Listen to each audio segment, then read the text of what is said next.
students, as you all know, we are doing economic reform since 1991 or new economic policy.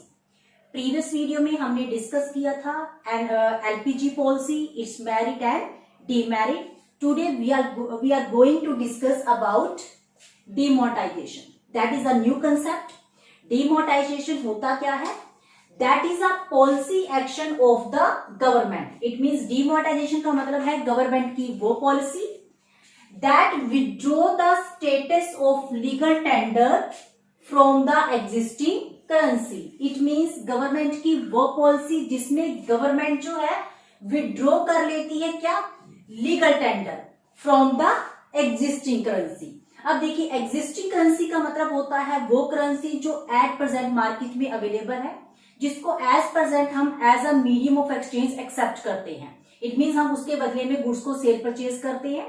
एक word यहाँ पे आया है legal tender. Legal tender का मतलब होता है गवर्नमेंट अप्रूव्ड करेंसी.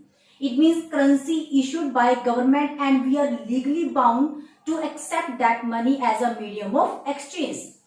But अगर government existing money से legal tender का जो status है उसको withdraw कर ले, it means अब जो वो currency है, जो भी वो note है, now we are not bound to accept that currency as a medium of exchange. It means अगर डीमोनेटाइजेशन होता है, अगर गवर्नमेंट करेंसी से लीगल टेंडर को रिमूव करती है, तो इसका जो इफेक्ट है वो क्या होगा? If the status of legal tender withdraw, money loss their acceptance as a medium of exchange. जैसे कि पहले डिस्कस किया, इट मीन्स जब भी गवर्नमेंट अप्रूव्ड कोई करेंसी होती है तो हमें उसको as a medium of exchange accept करना पड़ता है. हम डिनाई नहीं कर सकते उसको सेल या परचेज के बदले में लेने से. बट अगर गवर्नमेंट उस स्टेटस को विड्रॉ कर ले तो जो मनी है वो अपनी एक्सेप्टेंस को क्या करेगी? खो देगी as a medium of exchange और loss their power to buy goods and services in the market. It means अब उस करेंसी की हेल्प से ना तो आप गुड्स को सेल कर सकते और ना ही परचेज कर सकते.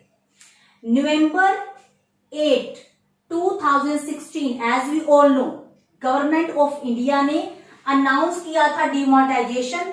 और किन नोट के ऊपर से गवर्नमेंट ने जो लीगल टेंडर है वो विड्रॉ किया था? 500 और 1000 के नोट पे से. गवर्नमेंट ने जो पर्सन्स हैं deposit these note with the bank with in a period of 2 months. और जो पर्सन है जिनके पास भी 500 या 1000 की जो करेंसी थी उनको 2 months के टाइम पीरियड, एक लिमिट उनको प्रोवाइड की गई थी. They have to deposit that currency in the bank. अब देखिए, गवर्नमेंट टाइम टू टाइम इस टाइप के जो डिसीजन लेती है, इट मीन जो करेंसी है, एग्जिस्टिंग करेंसी काम कर रही है जो मार्केट में, जिसकी हेल्प से हम गुड्स को सेल परचेज कर पा रहे हैं, गवर्नमेंट एकदम से ऐसे स्टेप्स क्यों लेती है कि जो करेंसी है उसके ऊपर से जो लीगल टेंडर है उसको रिमूव कर देती है? उसके पीछे का जो रीजन होता है that basic purpose. It mean जो बेसिक पर्पज था डिमोनेटाइजेशन का वो क्या था? Aim at curbing the illegal transaction. Illegal मतलब गैर कानूनी जो ट्रांजेक्शन है उसको कर्ब का मतलब होता है रिड्यूस करना, किसी भी चीज को कॉन्ट्रैक्ट कर देना, कम कर देना. इट मीन्स गवर्नमेंट क्या चाहती थी? इलीगल जो ट्रांजेक्शन है उसको रिड्यूस किया जाए. और second, anti social activities. Anti social activities का मतलब होता है जैसे कि टेररिस्ट, ठीक है, टेररिस्ट को जो फंडिंग हो रही थी, तो उस टाइप की जो एक्टिविटीज है उसको रिड्यूस करने के लिए गवर्नमेंट ने क्या किया? डिमोनेटाइजेशन किया. अब देखिए, डिमोनेटाइजेशन करने के बेनिफिट्स क्या हुए. इट मींस गवर्नमेंट ने इस पॉलिसी को अप्लाई किया, इसको इंप्लीमेंट किया, इसके बेनिफिट्स क्या हुए? फर्स्ट जो बेनिफिट हुआ, इट हेल्प अनअर्थ. अनअर्थ का मतलब होता है किसी भी चीज को ढूंढना, फाइंड आउट करना, black money. It means due to demonetization जो ब्लैक मनी थी, ठीक है, उसको हम ढूंढने में, गवर्नमेंट जो है उसको ढूंढने में कामयाब हुई. रीजन बिहाइंड दैट, क्योंकि 500 और 1000 के जो नोट थे अब आप उसको अपने पास नहीं रख सकते थे. क्यों? क्योंकि अब उसकी जो परचेजिंग पावर थी वो क्या हो गई थी? खत्म हो गई थी. इट मीन्स आपको उस मनी को, जिन पर्सन के पास भी ब्लैक मनी थी उनको उस ब्लैक मनी को बैंक के पास डिपॉजिट करवाना पड़ा. तो इससे जो ब्लैक मनी, जो अनरिकॉर्डेड जो ब्लैक मनी थी, जो अनअर्थ जो ब्लैक मनी थी, उसका रिकॉर्ड गवर्नमेंट के पास आ गया. सेकंड जो इसका बेनिफिट हुआ, रिडक्शन इन ब्लैक मनी, जो ब्लैक मनी थी वो रिड्यूस हुई। ब्लैक मनी के रिड्यूस होने से shrinkage of shadow economy, shrinkage का मतलब होता है किसी भी चीज को कॉन्ट्रैक्ट कर देना। शैडो जो इकोनॉमी थी उसमें कॉन्ट्रैक्शन हो गया, इट मीन उसका जो साइज है वो डिक्रीज हो गया। अब बात करते हैं शैडो इकोनॉमी होती क्या है। A economy with unrecorded production activities and tax evasion, it means कोई भी ऐसी इकोनॉमी जहां पे प्रोडक्शन एक्टिविटी क्या है, अनरिकॉर्डेड, इट मीन्स काम तो हुआ लेकिन उसका कोई रिकॉर्ड नहीं है, ठीक है। सेम वैसे ही जहां पे टैक्स की चोरी बहुत ज्यादा है उस इकोनॉमी को हम क्या बोलते हैं, shadow economy. It means due to demonetization, क्योंकि जो ब्लैक मनी है वो रिड्यूस हो गई, ब्लैक मनी के रिड्यूस होने से जो शैडो इकोनॉमी है उसका साइज भी क्या हो गया, डिक्रीज हो गया। अब देखिए इसका जो नेक्स्ट बेनिफिट हुआ, शैडो इकोनॉमी श्रिंक हुई, डिक्रीज हुई, दैट्स व्हाई जो टैक्स इवेजन है वो भी क्या हो गया, रिड्यूस, टैक्स की जो चोरी है वो कम हो गई। And government revenue tend to rise, और इससे जो गवर्नमेंट के रेवेन्यूज हैं वो क्या हो गए, इंक्रीज हो गए। And people deposited their demonetised notes, government ने, जैसे कि हमने पहले ही बात की, गवर्नमेंट ने पर्संस को एक टाइम लिमिट दी, within 2 months you have to deposit that note into the bank.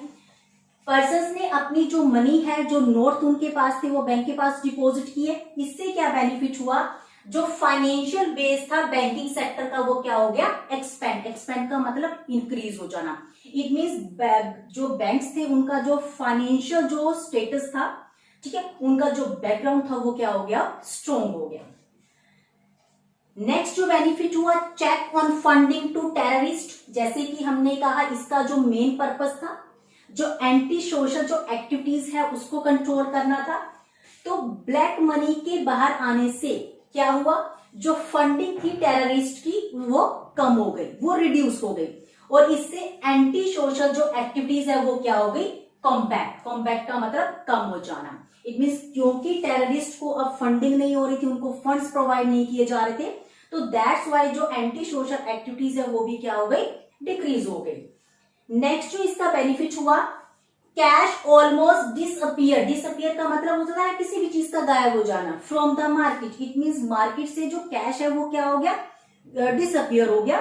That's why society move to the digital mode, digital mode का मतलब क्या होता है, ऑनलाइन ट्रांजेक्शन्स जो होती हैं, ठीक है, क्रेडिट कार्ड, इट मीन्स जो इकोनॉमी है वो क्या होगी, कैशलेस हो गई, और हमने ऑनलाइन जो ट्रांजेक्शन है वो करनी शुरू कर दी, हमने कार्ड्स को, डेबिट कार्ड, क्रेडिट कार्ड, इस टाइप से हमने पेमेंट करनी स्टार्ट की। And promoting the banking habits, इससे लोगों में बैंकिंग हैबिट इंक्रीज हुई।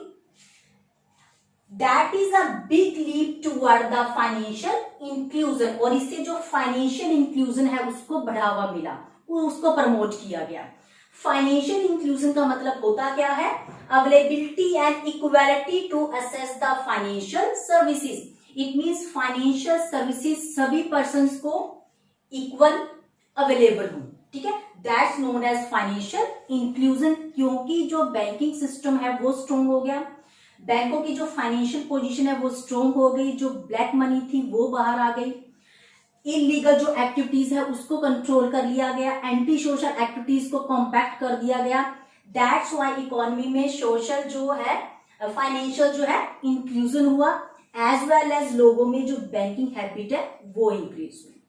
That's all about the merit of demonetization. As we all know, every coin have two sides.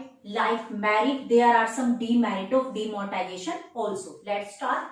First जो इसका लॉस हुआ, फर्स्ट जो इसकी डीमेरिट डिमोनेटाइजेशन की, that is under developed country like India. As we all know, India क्या है, एक under developed country है, ठीक है, जो कि अभी डेवलपिंग की तरफ है, जो कि अभी प्रोग्रेस कर रही है। Maximum people use cash transactions, India में मैक्सिमम जो पर्संस हैं वो गुड्स को सेल परचेज करने के लिए क्या यूज करते हैं, कैश। इट मीन्स हम डेबिट कार्ड, क्रेडिट कार्ड, या अगर हम कहीं जो प्लास्टिक मनी है उसकी जो हैबिट है वो लोगों में कम है as compare to developed countries. Due to demonetization, क्योंकि कैश रिड्यूस हो गया था मार्केट से, people deprive from cash in hand, deprive का मतलब होता है किसी भी चीज से अलग कर देना, ठीक है। डिमोनेटाइजेशन की वजह से पर्सन के हाथ में से जो कैश इन हैंड था वो क्या हो गया था, छीन लिया गया, मतलब वो डिक्रीज हो गया था। That's why it disturb their routine transaction and normal living, क्योंकि कैश की कमी हो गई थी, लिक्विड कम हो गया था इकोनॉमी में, तो इससे लोगों का जो रूटीन वर्क था या जो उनकी जो नॉर्मल लिविंग थी वो क्या हो गई, डिस्टर्ब हो गई। एंड सीरियस सोशल क्योस या फिर कहीं अनरेस्ट इन इंडिया, इस वजह से क्योंकि कैश रिड्यूस हो गया था, कैश अवेलेबल नहीं था, इस वजह से जो सोशल अनरेस्ट था वो बहुत ज्यादा हो गया। सोशल अनरेस्ट का मतलब होता है मेंटली डिस्टर्ब हो जाना, क्योंकि जितने फंड जो कैश लोगों को चाहिए था उसकी अवेलेबिलिटी कम हो गई थी, वो अपनी डे टू डे की जो रिक्वायरमेंट्स है उसको पूरा नहीं कर पा रहे थे। तो that is the first demerit of demonetisation.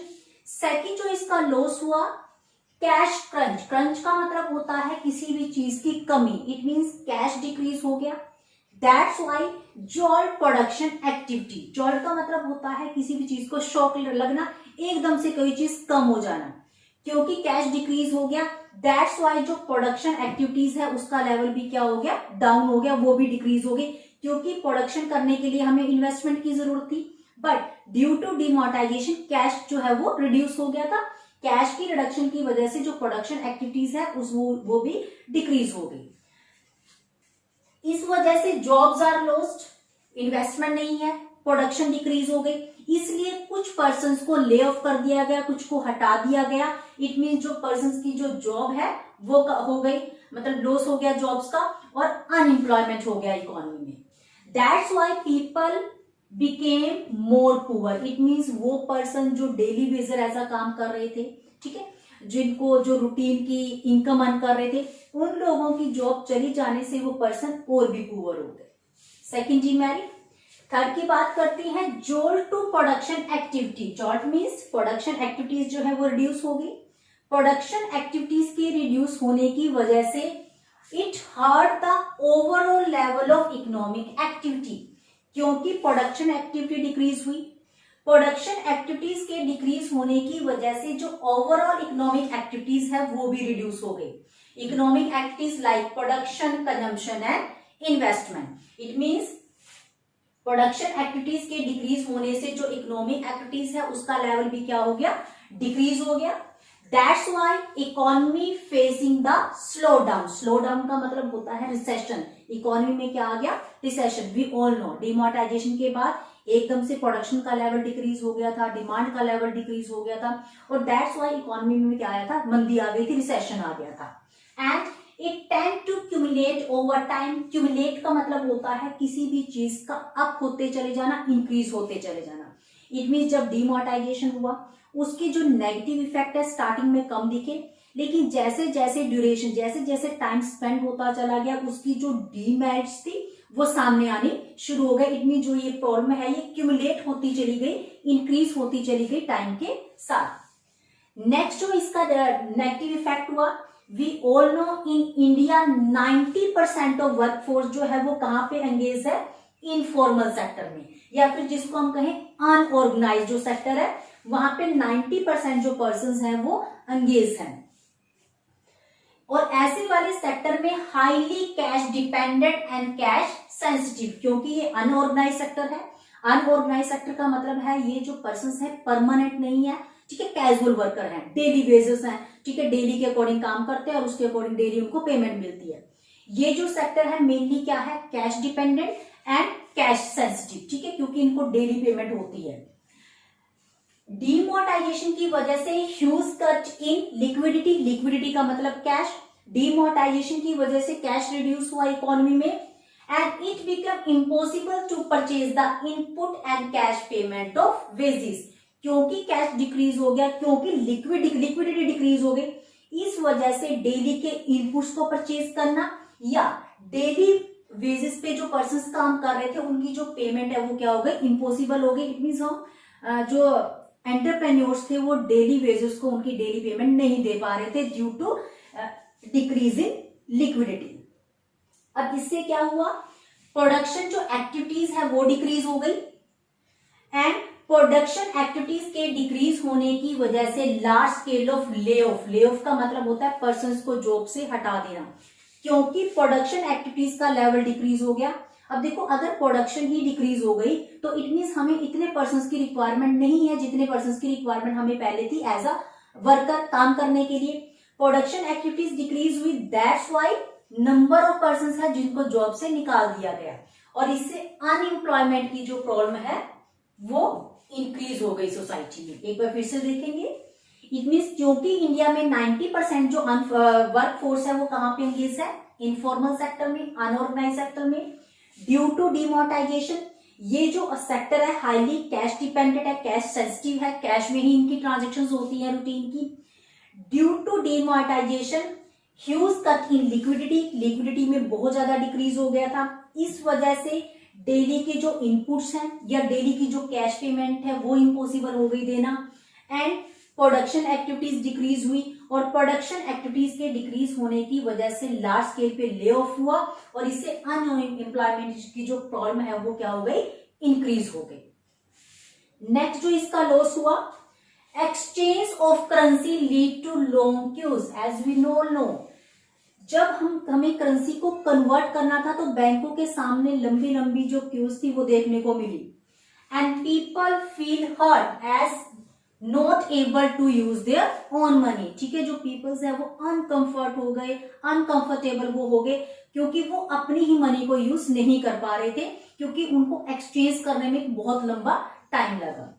That's why contraction in consumption, consumption का लेवल कम हो गया। कंजम्पशन का लेवल कम होने का रीजन क्या था, क्योंकि मनी कन्वर्ट नहीं हो पा रही थी, हमारे पास इतनी लिक्विडिटी नहीं थी हम गुड्स को परचेज कर पाए। इससे कंजम्पशन एक्टिविटीज डिक्रीज हुई। कंजम्पशन के कम होने की वजह से डिमांड डिक्रीज हुई, और डिमांड के डिक्रीज होने की वजह से जो इन्वेस्टमेंट का लेवल था इकोनॉमी में वो डिक्रीज हो गया। It means all are interrelated, क्योंकि मनी एक्सचेंज नहीं हो पा रही थी, दैट्स वाई कंजम्पशन डिक्रीज हुई। कंजम्पशन के डिक्रीज होने की वजह से डिमांड के कम होने की वजह से इन्वेस्टमेंट का लेवल डिक्रीज हो गया, और इन्वेस्टमेंट का लेवल डिक्रीज होने से एम्प्लॉयमेंट की जो प्रॉब्लम थी वो कंटिन्यू इंक्रीज होती चलेगी। That's all about demonetization, its merit, demerit, and why demonetization. It means demonetization को क्यों implement? All about demonetization, its meaning, purpose, merit, and demerits. Along with that is the last topic of economic reform since 1991. In the next video, we will start a new chapter that is poverty. Till then, keep watching the video. Revise all the concept, clear your doubt. Thank you dear students, thank you so much.